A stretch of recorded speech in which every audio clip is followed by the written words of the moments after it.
그래서 이거 하면서 좀 이렇게 주로 이제 썼던 레퍼런스로 썼던 책은 이거 케빈 디영이라는 분이 쓴 왜 우리는 지역교회를 사랑하는가라는 책이랑 그다음에 이제 성령 충만 실패한 이들을 위한 은혜 이거 우리 했었죠 이 책. 네. 그래서 주로 이 두 책을 레퍼런스로 삼았고요. 그다음에 이제 그 티모시 테넌트라는 분이 The Challenge of Churchless Christianity라는 약간 아티클 한 4페이지짜리 아티클을 쓰셨는데 그거 이렇게 참고했어요. 그리고 또 여러 가지 뭐 짜잘하게 읽은 것도 몇 가지 있긴 한데 주로 이제 이 두 개를 레퍼런스로 해서 오늘 이 PPT를 준비했어요. 음. 그래서 우리가 먼저 이 공부하기에 앞서서 어떤 배경, 우리가 지금 어떤 상황에 있는지를 먼저 보면 좋을 것 같아요. 그래서 어떻게 보면 우리 기독교 안에서 일어나고 있는 뭐 현상이라고 할까요? 현상 가운데 하나가 뭐냐라고 할 때 처치레스 크리스천리티가 이렇게 증가하고 있는 걸 보게 되죠. 그래서 그 구체적인 모습 가운데 하나가 난 예수님을 믿어, 하나님을 믿어, 하지만 교회를 가지 않는, 그렇죠? 그래서 한편으로는 뭐 노미널 크리스천들이 이렇게 많아지는 걸 보게 되고 뭐 아니면 뭐 1년에 딱 두 번 뭐 크리스마스랑 부활절에만 교회를 가고 그냥 평상시에는 교회 그 처치 라이프에 그렇게 커미트되지 않는 분들을 굉장히 많이 보게 되죠. 그렇죠?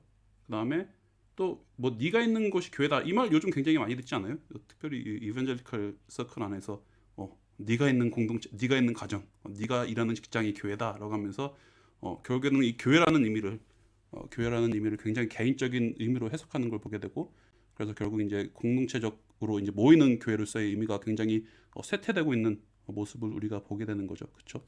그래서 안 그래도 이제 코로나 전에도 어떻게 보면 이런 모습이 이렇게 증가하고 있는 추세였는데 이제 한편으로 이제 코로나 사태 이후로 더 심해질 것 같아요. 그렇죠? 왜냐라고 할 때 굉장히 이제 온라인 예배 집에서 그냥 이렇게 뭐 파자마 입고 TV 앞에서 예배 드리는 그런 형태가 이제 굉장히 거의 한 2년 됐죠 우리 지금.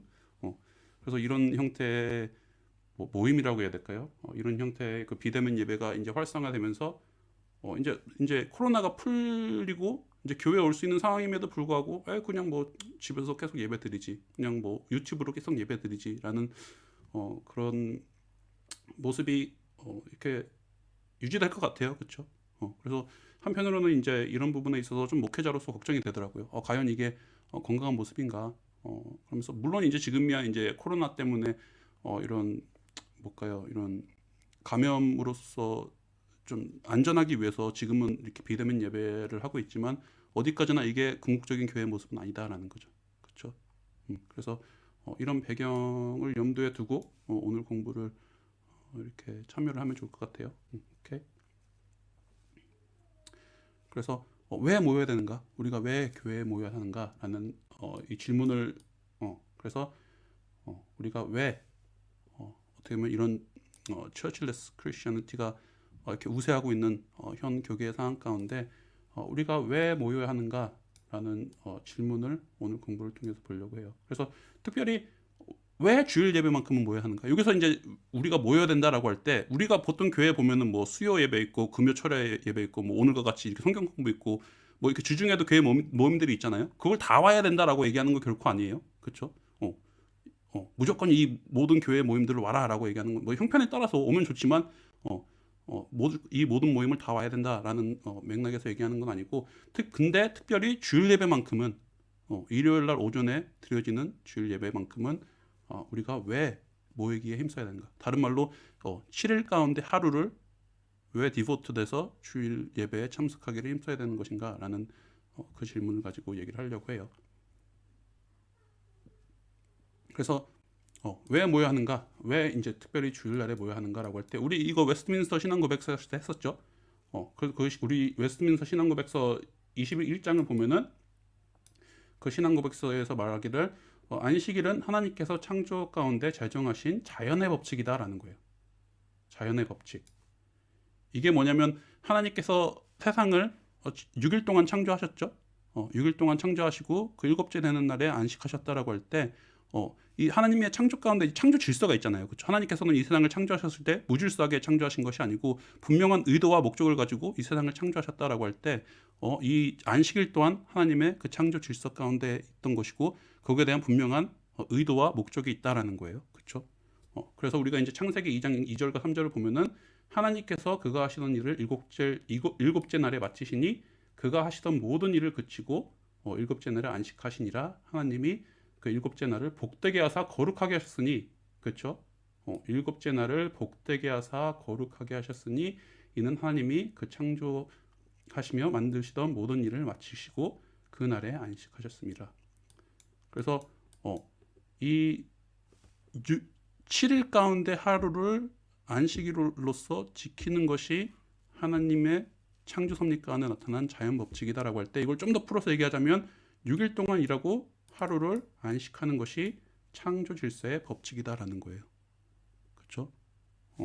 그래서 이 안식한다, 7일 중에 하루를 주 앞에 이제 디보트한다라는 그 의미가 이 성경을 통해서 어떻게 이제 발전하게 되는지 우리가 좀 더 살펴볼 거예요. 근데 여기서 중요한 거는 어떻게 보면 우리가 결혼도 이런 맥락에서 얘기를 하잖아요. 결혼이라는 게 뭐냐? 한 남자와 한 여자 사이에 한 몸을 이루는 것이다라고 할 때 이 결혼이라는 것도 자체도 그냥 이것이 하나의 그냥 소셜 인벤션이 아니고 하나님께서 이 세상을 창조하시면서 나타난 자연 법칙 가운데 하나잖아요. 그렇죠? 아담과 하와를 지으셨고 둘이 한 몸을 이룰지리다라는 것이 하나님의 창조 섭리였던 것을 보게 될 때 그런 것과 같이 이 6일 동안 일하고 하루를 안식일로서 지키는 것이 하나님의 창조 질서 가운데 나타난 법칙이다라는 거예요.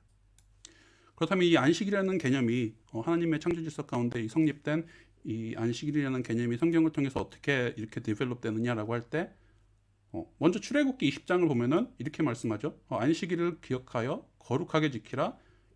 엿새 동안은 힘써 내 모든 일을 행할 것이니 일곱째 날은 내 하나님 여호와의 안식일인즉 너나 내 아들이나 내 딸이나 내 남종이나 내 여종이나 내 가축이나 내 문안에 머무는 객이라도 아무 일도 하지 말라. 이는 6째 동안에 나 여호와가 하늘과 땅과 바다와 그 가운데 모든 것을 만들고 일곱째 날을 쉬었습니다. 이것때문 방금 여기서 우리가 보니 창세기 2장 2절 3절 말씀의 배경에서 지금 말씀하고 있는 걸 보게 되죠. 그렇죠? 그래서 지금 창세기 2장 말씀의 배경에서 지금 말씀하고 있는 거예요. 근데 그러므로 나 여호와가 안식일을 복되게 하여 그날을 거룩하게 하였느니라. 여기서 보게 되는 그 개념이 뭐예요? 여기서 지금 제가 옐로우로 이 노란색으로 하이라이트 했죠. 여기서 보게 되는 큰 첫 번째 원칙이 뭐냐? 뭔 것 같아요? 아무 일도 하지 마라. 그렇죠. 아무 일도 하지 말라. 쉬는 날. 그렇죠. 쉬는 날로서의 개념을 우리가 여기서 배경하죠. 그래서 정리를 하자면 지금 출애굽기 20장 이 말씀을 보면은 지금 창세기 2장 그 안식일을 제정하신 날의 배경에서 지금 말씀하고 있는 거예요. 근데 그 배경에서 말씀하시면서 여기서 이제 애드하면서 말씀하시는 것이 아무 일도 하지 마라. 이 날을 쉬는 날로 지켜라라고 말씀하는 걸 보게 되는 거죠. 그렇죠? 그다음에 여기서 이제 좀 더 이제 디벨롭 되는 게 신명기 5장 11절에서 15절에서 15절을 보면은 내 하나님 여호와가 내가 명령한 대로 안식일을 지켜 거룩하게 하라. 엿새 동안은 힘써 내 모든 일을 행할 것이나 일곱째 날은 내 하나님 여호와의 안식일인즉 너나 내 아들이나 내 딸이나 내 여종이나 내 소나 이렇게 또 같은 맥락에서 얘기를 하죠. 근데 여기서 좀 더 더해진 게 뭐예요? 이 후반부 보면은 내 하나님 여호와가 강한 손과 편 팔로 거기에서 너를 인도하여 내었나니 그러므로 내 하나님 여호와가 내게 명령하여 안식일을 지키려 하였느니라. 이게 무슨 말인 것? 내 하나님 여호와가 강한 손과 편 팔로 거기서 인도하였으니 이게 무슨 배경에서 말씀하시는 것 같아요? 이스라엘이 어떤 배경에서 큰 구원을 체험했죠? 출애굽. 그쵸? 출애굽 가운데 이제 그 이집트에서 애굽 땅에서 노예로 압박받다가 하나님의 큰 구원의 손길로 말미암아 홍해를 건너서 하나님의 구원을 체험하게 된 거죠. 그쵸? 그 맥락에서 지금 얘기를 하는 거예요. 그래서 내 하나님 여호와가 강한 손과 편 팔로 거기서 너를 인도하였나니. 그래서 여기서 지금 더해지는 안식일의 개념이 뭐예요? 이 날은 하나님의 구원을 기념하는 날로 지키는 것이다라는 거죠. 그렇죠? 그래서 결과적으로 이를 통해 성립되는 안식일의 원리가 뭐냐라고 할 때 이날은 모든 일을 쉬고 하나님의 구원을 기념하는 날이다. 다른 말로 모든 일을 쉬고 하나님을 예배하기 위해 헌신되는 날이다라는 거예요. 그렇죠? 그런 맥락에서 우리가 주일날에 교회에 모여서 예배 드리는 그 근본적인 이유와 원리를 여기서 발견하게 되는 거죠. 그렇죠? 이게 약간 안식일에 쉬어야 된다. 6일을 일하고 하루를 쉬어야 된다라는 개념을 약간 이렇게 인식하시는 분들 굉장히 많이 봐요. 그냥 방해물, 방해물 같은 걸로 약간 좀 내가 정말로 이렇게 일해서 돈 벌고 싶은데 약간 이렇게 굉장히 이렇게 열심히 사시는 분들이 많이 보잖아요. 그렇죠? 그런 분들 보면은 완전 24/7이잖아요. 24시간 7일 동안 막 일하면서 그런 분들에게 이 말씀을 하면은 약간 그걸 방해물로 여겨요. 내가 이렇게 열심히 일해서 살겠다는데 왜 쉬라는 거냐. 그렇죠? 근데 이게 하나님께서 제정하신 삶의 원리라는 거예요. 사람은 말 그대로 우리가 하루가 24시간이라고 할 때 24시간 일하면서 분명히 8시간을 잘 자줘야지 다음날 더 열심히 일할 수 있는 거잖아요. 그렇죠? 그래서 삶이라는 걸 보면은 항상 일만 할 수 있는 게 아니고 일과 휴식이 이렇게 항상 반복돼야 된다는 거예요. 그런 맥락에서 우리가 6일을 열심히 일하고 하루를 쉬는 것이 하나님의 창조 질서다라는 거죠. 그게 단순히 그냥 하나의 이렇게 뭐 율법으로서 우리의 삶을 옮아 매는 것이 아니라 어디까지나 우리의 유익을 위해서 하나님께서 이렇게 제정하신 것이다라는 거죠. 그렇죠? 그러면 이제 구약의 배경에서 안식일은 토요일이거든요. 그렇죠? 왜 그러면 일요일 날 모이는 거냐? 그래서 약간 그 제7일 안식일교 같은 경우에서도 이 부분에 대해서 이제 우리 개신교인들을 공격하죠. 너희들이 지키는 안식일은 거짓된 거다. 구약에서 말하는 안식일은 토요일이야. 그래서 토요일을 지키는 게 맞아. 근데 그러면 왜 우리는 일요일에 모이는 것인가? 라고 할 때 예수님께서 부활하신 날이 이 날이기 때문이다라는 거예요. 그래서 예수님의 부활이 가지고 있는 아주 근본 중요한 의미가 무엇이냐라고 할 때 이 창조의 배경에서 안식일은 뭐였어요? 하나님께서 6일 동안 창조하시고 그 창조하신 사역을 완성하신 날이 그 안식일이었죠. 그렇죠? 그래서 그 안식일의 의미의 첫 번째 중요한 의미는 완성이라는 의미를 가지고 있어요. 그렇죠? 그 다음에 시작을 의미한다. 왜냐면은 하나님께서 세상을 창조하시고 나서 그 새로운 세상에서 살아가는 날을 시작하는 걸 의미하는 거잖아요. 그렇죠? 만약에 예를 들어서 비키가 집을 지었어요. 6일 동안 열심히 집을 지었어. 그다음에 그 다음 날은 7일째 되는 날에 그 집에 이사를 갔어요. 그럼 그게 뭘 의미하는 거예요? 그 집에서의 새로운 삶의 시작을 의미하는 거잖아요. 그렇죠? 그런 맥락에서 이 안식일이 가지고 있는 이 창조의 배경에서 하나님께서 7일째 되는 날에 쉬셨다, 안식하셨다라는 말의 중요한 의미가 무엇이냐라고 할 때 그것은 완성과 시작을 의미하는 것이다라는 거예요. 그렇죠? 이해가 되죠? 이런 맥락에서 예수님의 부활은 구속 사역의 완성이자 새 창조의 시작을 의미하는 것이다라는 거예요. 그렇죠? 예수님께서 그 구속 사역을 하나님께서 우리 인간을 구원하시기 위해서 계획하셨고 그 구원하신 계획을 예수님께서 이루신 날이 그날이다. 그래서 우리의 죄를 위해 십자가에 죽으셨고 그 다음에 부활하신 게 하나님의 그 구속 사역을 이루신 날이다라는 거예요. 그렇죠? 그런 맥락에서 구속 사역의 완성이고 새 창조의 시작을 의미한다. 이게 고린도후서 5장 17절 말씀에서 보면 좀 더 명확하거든요. 거기서 보면은 그런즉 누구든지 그리스도 안에 있으면 새로운 피조물이라. 그렇죠? 이 크리에이션 컨텍스트에서 말씀하는 거죠. 새로운 피조물이라 이전 것은 지나갔으니 보라 새 것이 되었다. 그래서 죄로 말미암아 일그러졌던 이 창조 질서를 예수 그리스도의 구속으로 말미암아 우리가 새롭게 된다라고 할 때 그런 맥락에서 새 창조의 시작을 의미한다. 그래서 다시 한번 정리를 하자면 우리가 왜 토요일이 아닌 일요일에 모이는 것이냐라고 할 때 예수님께서 부활하신 날이기 때문에. 그래서 부활이 의미하는 게 뭐냐? 하나님의 구속 사역의 완성과 시작을 의미하는 것이다. 라고 이렇게 일을 하면 훨씬 쉬울 것 같아요. 그렇죠? 이해가 됐어요? 근데 또 초대교회를 보면 이런 그 역사적으로도 이렇게 그 일주일의 첫날인 일요일에 모였던 걸 보게 되죠. 그래서 사도행전 20장 7절을 보면은 그 주간의 첫날에 여기서 주간의 첫날은 일요일을 얘기하는 거죠. 그렇죠? 우리가 떡을 떼려 하여 모였더니 바울이 이튿날 떠나고자 하여 그들에게 강론할세 말을 밤중까지 계속하매. 어떻게 보면 예배하는 모습을 보는 거. 떡을 떼고 말씀을 강론한다라는 것은 그 예배 콘텍스트에서 얘기를 하는 거죠. 그렇죠? 그런 맥락에서 초대교회의 모습을 보더라도 일주일의 첫째 날인 일요일 날 모이던 모습이 초대교회의 모습이었다라는 거죠. 그렇죠? 그런 맥락에서 우리는 토요일이 아닌 일요일에 모이는 것이다.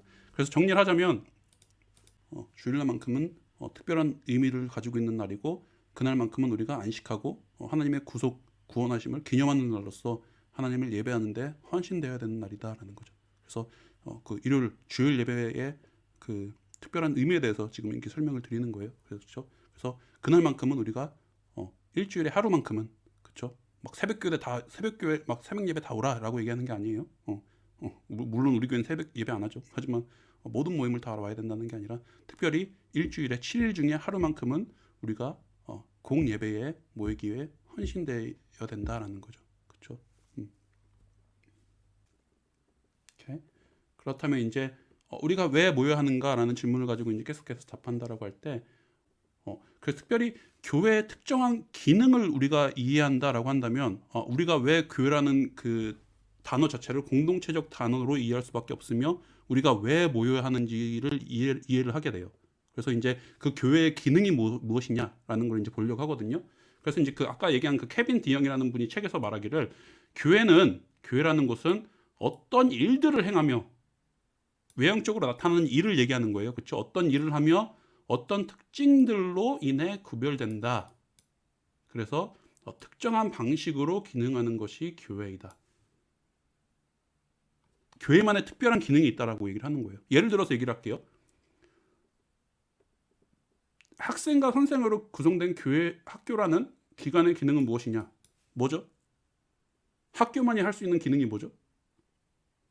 가르치고, 그쵸. 교육이죠. 가르치고 배우는. 그쵸. 예를 들어서 또 다른 예로 소방관으로 구성된 소방서라는 기관의 기능은 무엇이냐? 불 끄는 거죠. 그쵸.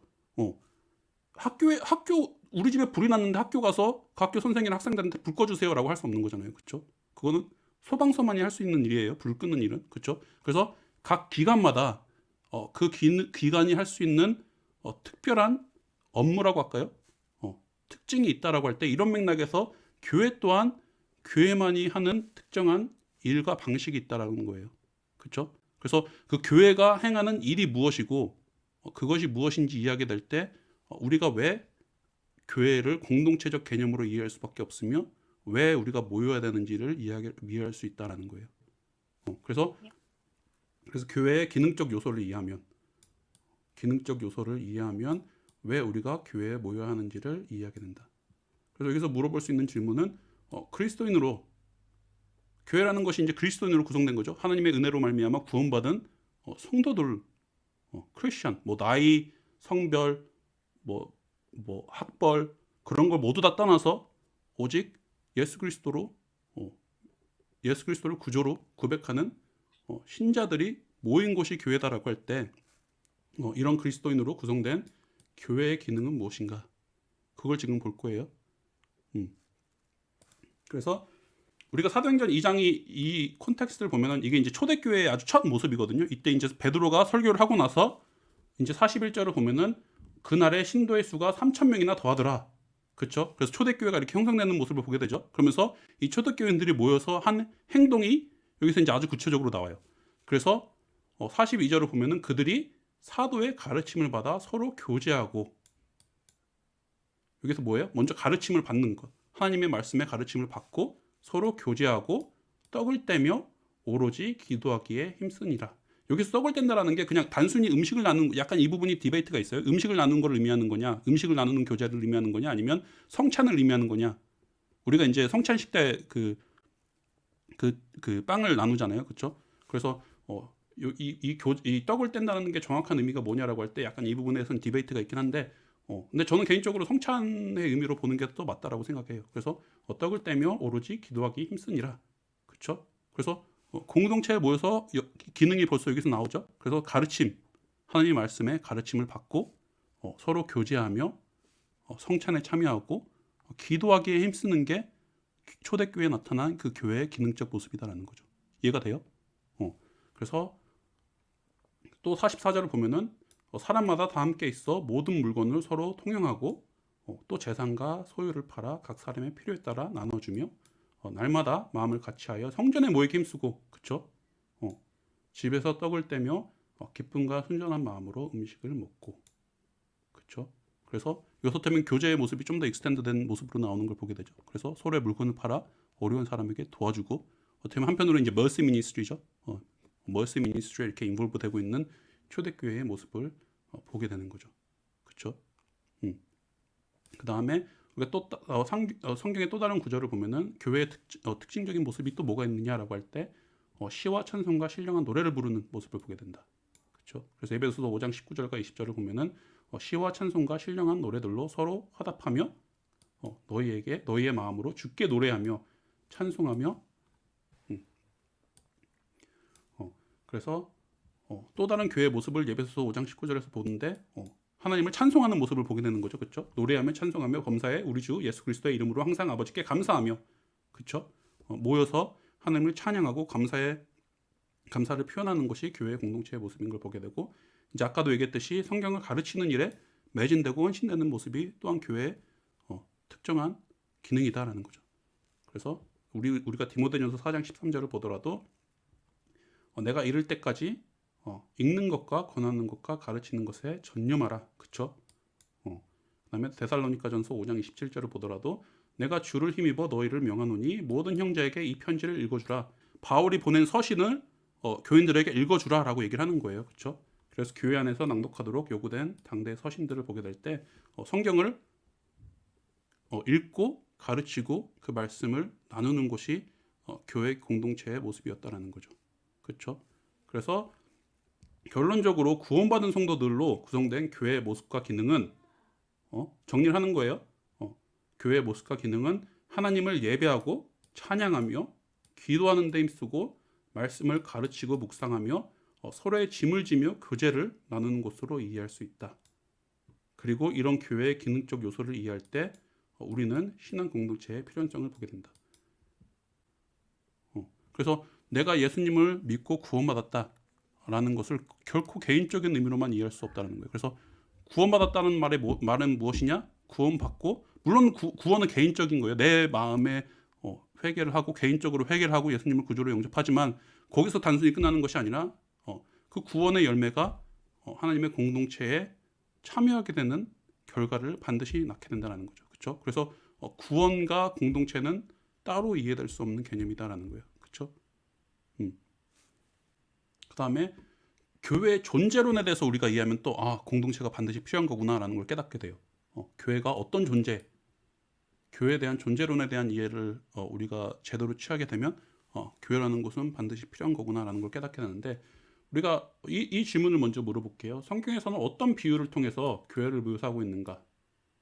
우리 지난주에 봤죠? 요한계시록 19장 보면서 거기서 교회를 뭘로 비유하죠? 신랑과 신부. 그쵸? 신랑 대신 그리스도의 신부된 게 교회다. 그래서 그리스도의 신부로 비유했던 걸 보게 되죠. 그래서 그 신부가 가지고 있는 의미가 무엇이냐라고 할 때 오직 신랑이신 그리스도만을 사랑하며 헌신되어져야 되는 것이 신부의 모습이다라고 얘기를 했었죠. 또 다른 게 뭐예요? 유명한 게?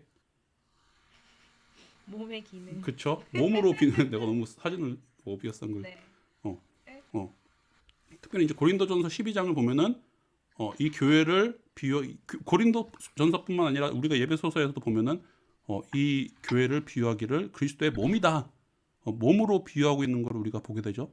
그렇죠? 그래서 이 비유를 우리가 제대로 이해할 때 교회는 이렇게 존재하는 것이구나라는 것을 알게 되고 그런 맥락에서 우리가 교회가 필요한 거구나라는 걸 깨닫게 돼요.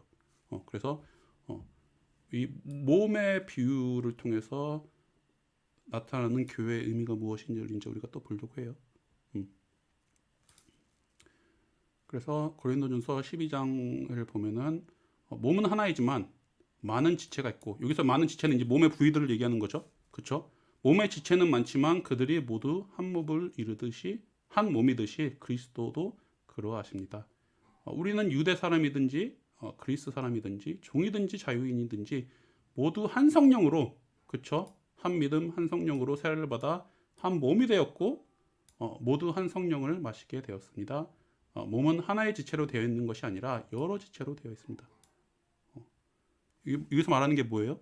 몸에 여러 지체가 있지만 한 몸 안에 존재하는 것이다 라고 얘기를 하는 거예요. 그렇죠?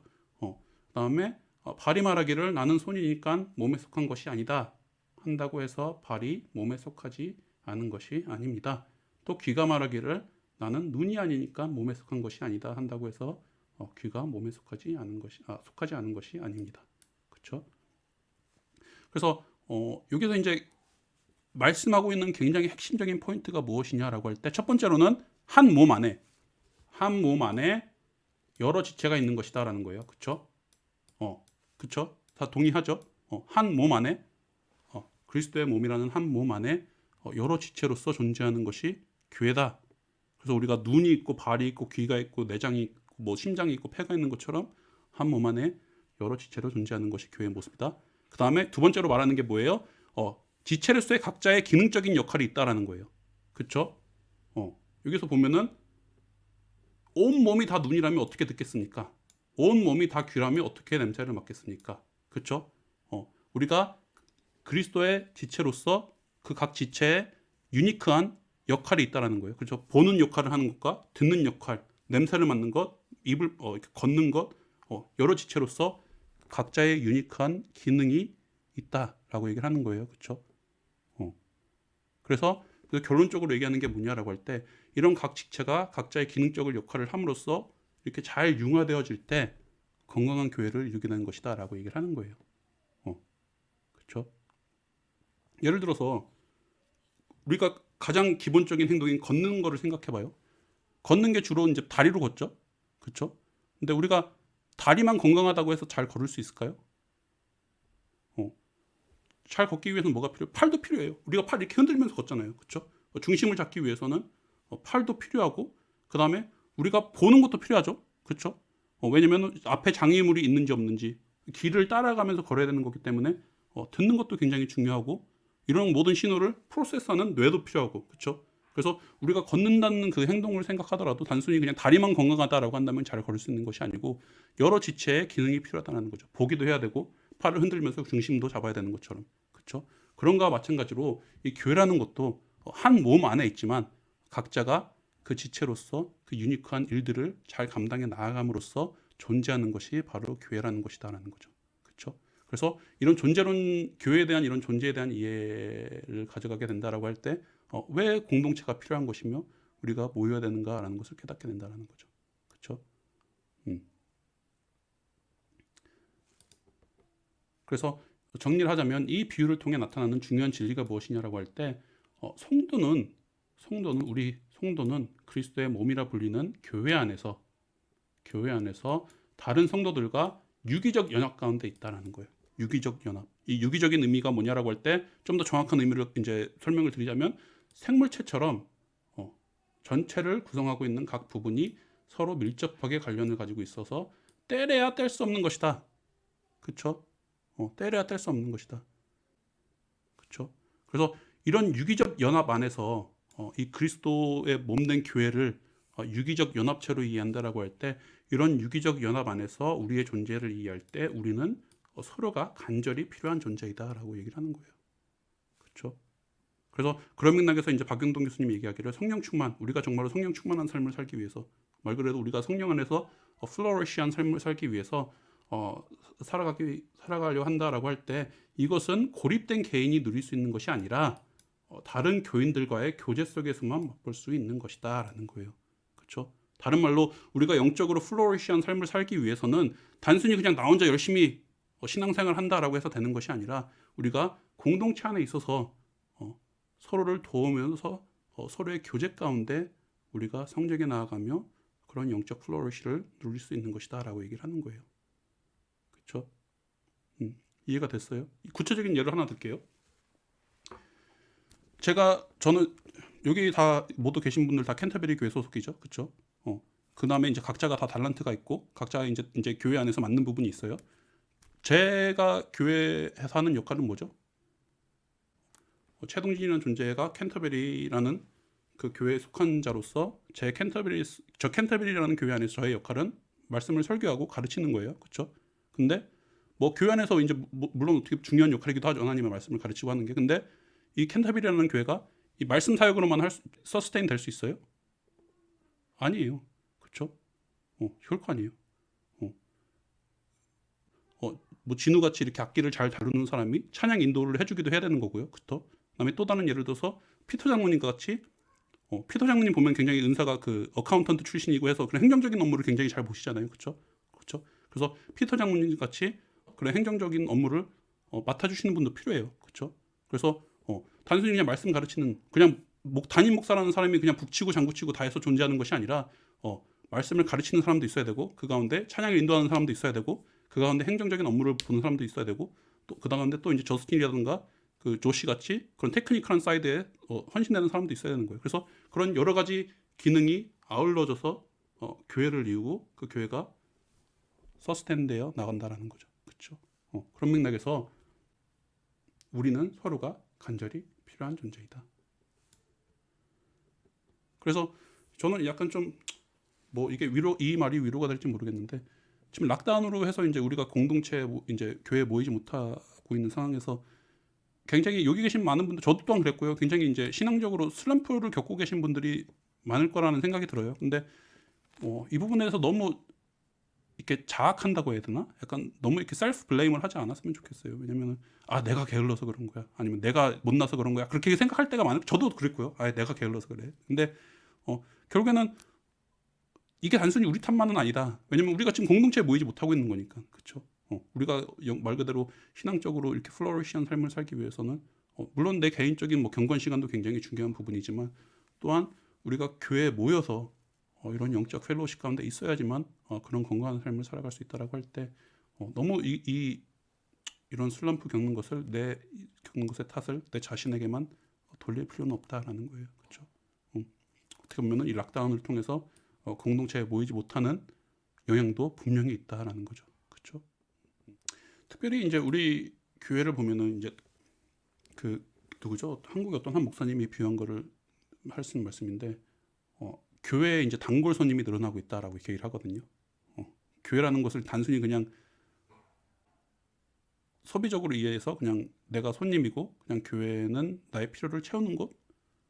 그래서 교회에 대한 헌신이 전혀 나타나고 있지 않는 게 어떻게 보면 형 교회의 모습이죠, 그렇죠? 하지만 이런 맥락에서 우리가 교회를 이해한다라고 할 때 물론 교회라는 것은 타인으로부터 내가 도움을 받는 것이기도 하지만 또한 내가 그 안에서 타인의 유익을 위해 컨트리뷰트 되는 것이 교회다라는 거예요, 그렇죠? 그래서 단순히 내가 받는 것뿐만 아니라 내가 이 받은 은혜로서 또 다른 사람을 섬기는 그 헌신의 장이 바로 교회다라는 거죠. 그래서 그런 맥락에서 내가 이 그리스도의 몸된 교회 안의 지체로서 내가 어떤 기능을 수행하며 컨트리뷰트 될 수 있는가라는 좀 진지한 고민을 한 번씩 다 가져보셨으면 좋겠어요. 그래서 내가 가진 은사는 무엇이며 내가 이렇게 컨트리뷰트 될 수 있는 부분은 무엇일까? 그렇죠?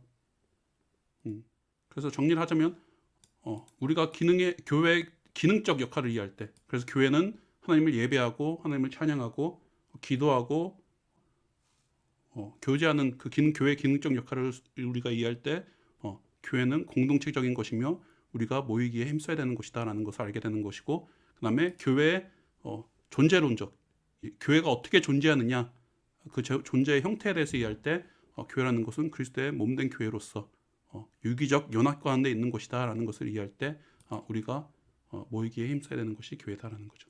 그렇죠? 그래서 마지막으로 이 박영동 교수님이 그 책의 마지막 부분에서 이렇게 이야기를 하는데 현 교회에 대해서 약간 현 교회의 모습을 이렇게 표현을 하세요. 고슴도치 딜레마. 아마 이 책 읽으신 분들 기억나신 분들 있을 건데 이 고슴도치가 뭐예요? 이렇게 몸이 있으면 이렇게 가시가 이렇게 많이 있잖아요. 고슴도치. 그렇죠? 그런 맥락에서 이제 교회의 모습을 표현하기를 고슴도치는 서로 떨어져 있다가 서로 멀리 떨어져 있다가 겨울에 따스한 온기를 느끼려고 서로 모이나 그래서 이제 겨울에 추우니까 서로 이렇게 가까이 있으면 따뜻하니까 서로 모이려고 하나 서로 가까워질수록 가시가 서로를 찔러 고통스럽게 하니 뿔뿔이 헤어지게 되는 게 고슴도치다. 어떻게 보면 현 교회의 모습도 그렇죠. 그렇죠. 어떻게 보면 우리도 참 교제를 갈망하면서도 그것을 두려워하는 이유 가운데 하나가 뭐냐라고 할 때 결국엔 우리들은 다 죄인이에요. 그렇죠? 다 개인마다 다 가시가 있고 이렇게 사람을 찌르는 그렇죠? 그런 못난 모습이 다 있는 게 우리의 어쩔 수 없는 모습이다라고 할 때 그것 때문에 이제 교회 안에서도 참 상처 많이 받잖아요. 그렇죠? 교회 안에서 굉장히 상처 많이 받고 하는데 그래서 이제 그런 맥락에서 이준 친밀한 관계를 통해서 상처받는 것보다 차라리 거리를 두고 사는 것이 낫다고 생각하여 교회를 떠나게 되는 것을 보게 되고 결과적으로 많은 현대인들이 서로 고립된 공동체로서 고립되고 공동체로부터 절단되어 마치 신체로부터 잘려나간 손발처럼 흉측하게 손상된 실존을 경험하고 있다라고 얘기를 하죠. 그렇죠? 그래서 어떻게 보면 이제 우리가 교회 안에서 죄인들이 모인 곳이기 때문에 어쩔 수 없이 우리는 서로에게 상처를 주고 이렇게 못난 모습을 보이면서 이렇게 존재하는 것이 교회다라고 할 때 차라리 이런 모습을 보느니 교회를 떠나는 게 낫다라고 해서 이 교회를 떠나는 분들의 모습을 보게 된다는 거죠. 근데 이제 박연동 교수님이 근데 이제 그럼에도 교회는 영광스러운 공동체다라고 얘기를 하시죠. 그렇죠? 비록 우리가 이제 교회 안에서 상처도 많이 받고 이제 실망해서 떠나기도 하지만 우리가 다시 한번 이제 그 책을 통해서 다시 한번 리마인드 시키시는 게 아니 그럼에도 불구하고 교회는 영광스러운 공동체다라는 거예요. 그래서 그래서 특별히 이제 우리가 에베소서 1장 23절을 보면은 교회는 그의 몸이니 만물 안에서 만물을 충만케 하시는 이의 충만함이다. 그래서 이 말의 의미가 뭐냐면은 이 공동체 교회라는 것은 부활하신 그리스도가 사역하는 현장이며 그 부활의 생명력이 세상으로 흘러나가는 채널이다라는 거예요. 좀 더 쉽게 풀어 말을 하자면 교회라는 것이 불록 이제 고슴도치와 같이 서로를 상처받고 서로를 찌르고 정말로 못난 모습을 보이기도 하지만 그리스도의 몸된 교회다라고 할 때 머리 대신 그리스도와 연합된 공동체로서 그 가운데 여전히 하나님의 은혜와 생명수를 누리고 그 생명수를 이 세상 가운데 흘러가게 하는 채널 역할을 하는 게 교회다라는 거죠. 그렇죠? 그런 맥락에서 교회의 영광스러운 모습이 있다라고 말씀을 하시는 거예요. 그렇죠? 그래서 비록 우리가 교회의 이런 못난 고슴도치와 같은 모습 때문에 교회에 실망하기도 하지만 교회의 이런 영광스러운 모습을 바라봐라라고 이렇게 얘기를 하시는 거죠. 그렇죠? 그런 맥락에서 이제 교회 이제 바빙크라는 그 조직 신학자도 이렇게 얘기를 해요. 교회는 직분들과 봉사를 지니고 그렇죠? 아까도 얘기했듯이 우리가 그 교회 지체로서 행하는 여러 가지 달란트와 모습이 있죠. 그래서 여러 가지 모습과 봉사들을 지니고 하나님의 회집한 백성으로서 가시적 세상에서 활동하는 사람들의 교제다. 그러므로 교회는 그리스도가 하나님 나라의 유익들을 나눠주는 수단이다. 그렇죠? 어떻게 보면 이 같은 맥락에서 이 얘기를 하시는 거죠. 그래서 하나님의 은혜를 누리고 그 은혜를 그 생명수를 세상에 흘러가게 하는 것이 교회의 영광스러운 모습이다. 그렇죠? 그래서 어떻게 보면 이런 고슴도치 딜레마 같이 교회 안에서 이제 실망되는 모습을 볼 수도 있지만 어디까지나 교회는 영광스러운 공동체다라는 사실을 기억하시고 그래서 더더욱 더 모이기에 힘쓰는 우리 캔터베리 교회 성도분들이 됐으면 좋겠어요.